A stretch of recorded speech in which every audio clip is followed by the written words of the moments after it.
Hérosport vous présente l'invité sportif sur Aviva.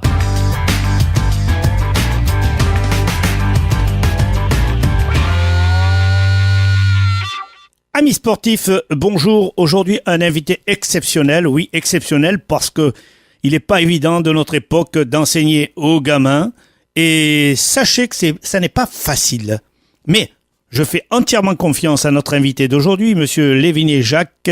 Bonjour, Monsieur Lévinier. Bonjour.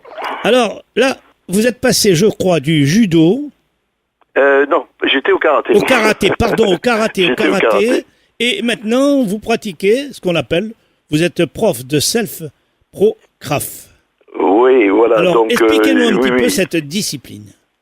Disons que j'ai évolué de l'art martial à la méthode de self-défense la plus efficace possible, parce qu'il y a quand même une différence entre tout ce qui peut être art martial, la connotation spirituelle, la recherche également dans cet art, et la pratique de la rue pour se défendre, qui est un petit peu différent, qui n'obéit à aucune règle, si ce n'est qu'à la règle de savoir se sortir d'une agression le plus vite possible et de la façon la plus saine possible, quoi. Voilà, c'est ce qui m'a amené un petit peu sur cette démarche-là, à mettre ensuite cette méthode au point que l'on appelle self-pro-craft, un nom un peu barbare, mais enfin un nom qui veut dire en gros self pour self-défense, pro pour professionnel, puisque j'enseigne également aux professionnels, police et autres, et craft qui veut dire combativité en hébreu, pour qu'on ait la solution la plus rapide possible et adaptée à tout le monde.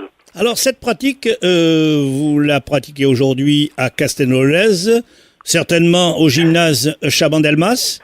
Oui, voilà, je la pratique à Castelnau, mais également sur Saint-Jean-de-Védas, également sur de nombreux points et clubs en France et à l'étranger, puisque en fait, on est constitué maintenant sous une forme fédérale, avec à peu près une cinquantaine de représentations à travers le monde. Cette discipline est rattachée à quelle fédération ? À la nôtre, c'est-à-dire qu'on a une homologation en tant que fédération, un enregistrement à la fois au ministère des Sports avec un agrément ministériel, et au ministère du Travail en tant que... On est enregistré, disons, au ministère du Travail en tant qu'organisme de formation professionnelle pour former nos propres instructeurs à cette façon de réagir. Alors, comment vous êtes venu cette idée de transmettre à cette jeune classe? Devant le problème, j'allais dire, qui va au-delà de l'incivilité, mais le problème de la violence en général, qui touche aussi les jeunes, qui touche évidemment les adultes, mais plus particulièrement puisqu'on est là pour discuter des jeunes, nos jeunes, donc que ce soit en milieu scolaire, que ce soit dans le milieu parental parfois, malheureusement, dans le milieu également de la rue, puisqu'il y a énormément maintenant d'enlèvements, de situations de stress, d'harcèlement scolaire et autres, de plus en plus. Donc il faut évidemment trouver une réponse, j'allais dire, psychologique, mais pas seulement, parce que quand on est confronté vraiment à l'agression ou à la menace, il faut trouver des gestes à la fois en amont, pendant et en aval, c'est-à-dire en amont pour gérer éventuellement une situation qui pourrait provoquer soit un harcèlement, une violence. Il y a plusieurs choses à savoir. Pendant, parce qu'il faut quand même lors de l'agression elle-même, savoir connaître les gestes de défense qui outrepasseront pas la loi, mais qui permettront de se sauver dans les meilleures conditions possibles, que ce soit en milieu scolaire ou en milieu face à un ravisseur ou autre. Et en aval, parce que je dis toujours aux enfants, même en milieu scolaire ou autre, allez de vous-même et prenez l'initiative de voir le maître ou la maîtresse et d'expliquer le geste avant que l'agresseur ne l'explique lui-même, parce que malheureusement, souvent, c'est pas la même version. Donc c'est toute une gestion de l'agression qui est prise en charge pour les enfants qui vont de 7 ans à une douzaine d'années pour pouvoir gérer au mieux leur stress. Alors permettez-moi moi, de vous féliciter sincèrement, vous et Monsieur Fabien Fernandez, et vos collaborateurs, bien sûr, parce que nous animons, nous, la radio, quelques émissions avec des classes de cet âge-là, parce que ça va au-delà de 7-8 ans, 10 ans. Oui. Bon. Et croyez-moi, pour une concentration parfaite, une écoute parfaite, ça n'est pas toujours évident. Mais c'est qu'on s'est aperçu également qu'on avait un rôle au-delà de savoir se défendre, parce que bon, évidemment c'est primordial, parce que ce qui rend cette méthode vivante, c'est qu'on a énormément de feedback, c'est-à-dire de retour des enfants qui ne parlent pas de leur situation d'agression aux parents, bien évidemment, mais qui nous en parlent, et donc ils nous décrivent les agressions telles qu'elles sont, qui sont souvent cachées, et ça nous permet de trouver directement les moyens d'y remédier, et donc l'enfant est vraiment rassuré et confiant, puisqu'il trouve une solution, c'est pas simplement une solution théorique, là il trouve une solution pratique et on répond directement à leurs problèmes. Donc ça c'est essentiel. On s'est aperçu à cette occasion que l'incidence va aller au-delà du geste, puisque les enfants ensuite travaillaient mieux, avaient beaucoup plus confiance en eux, la relation parentale s'exerçait mieux également. Donc il y avait un respect qui naissait. Alors là, c'est vrai que la connotation et le vécu de l'art martial joue énormément, mais c'est vrai ça passe déjà par un certain respect, et ensuite évidemment par des gestes qui n'ont rien à voir avec l'art martial, mais qui répondent vraiment à une situation malheureusement d'actualité.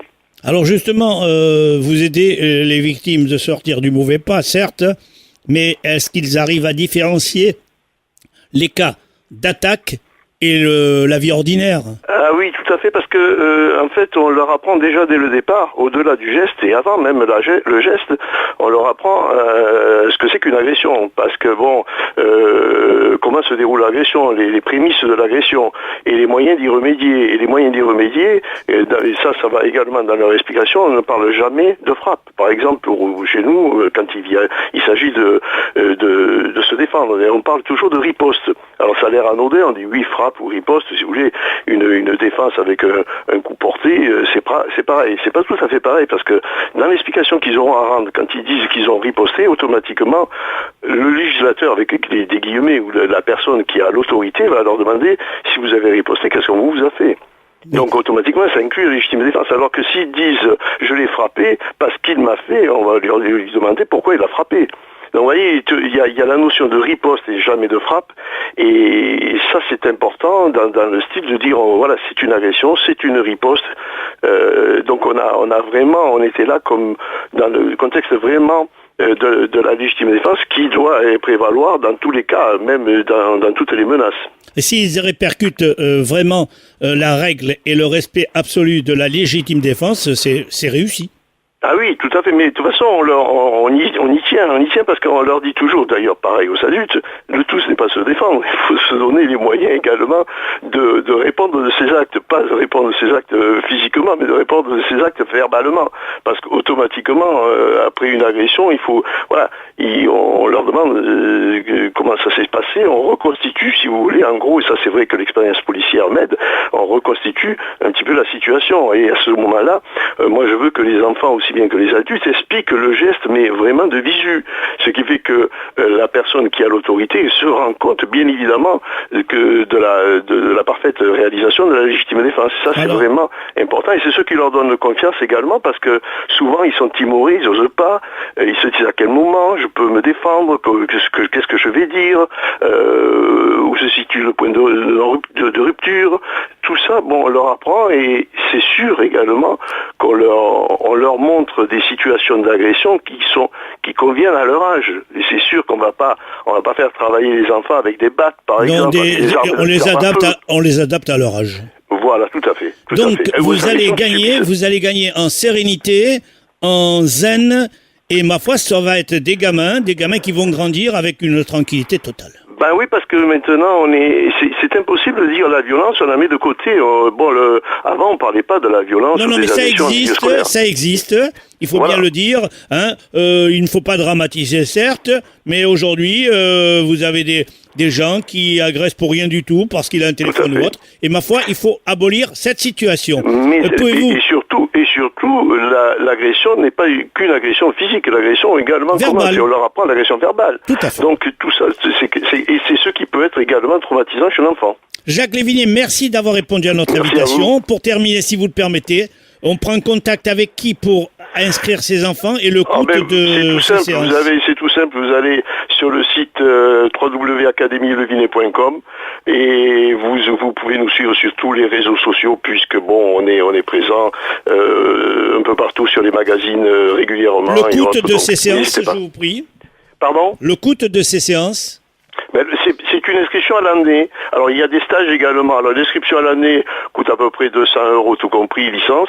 Et ensuite, bon, il y a un régime dégressif selon le mois. Et ensuite, il y a des stages de découverte parce que bon, certains ne peuvent pas venir sur l'année, qui se déroulent chaque mois. Et donc là, le stage en lui-même coûte 30 € pour une après-midi de pratique. Merci beaucoup, Jacques Lévinier. De rien. Au revoir, à bientôt. Au revoir. Merci.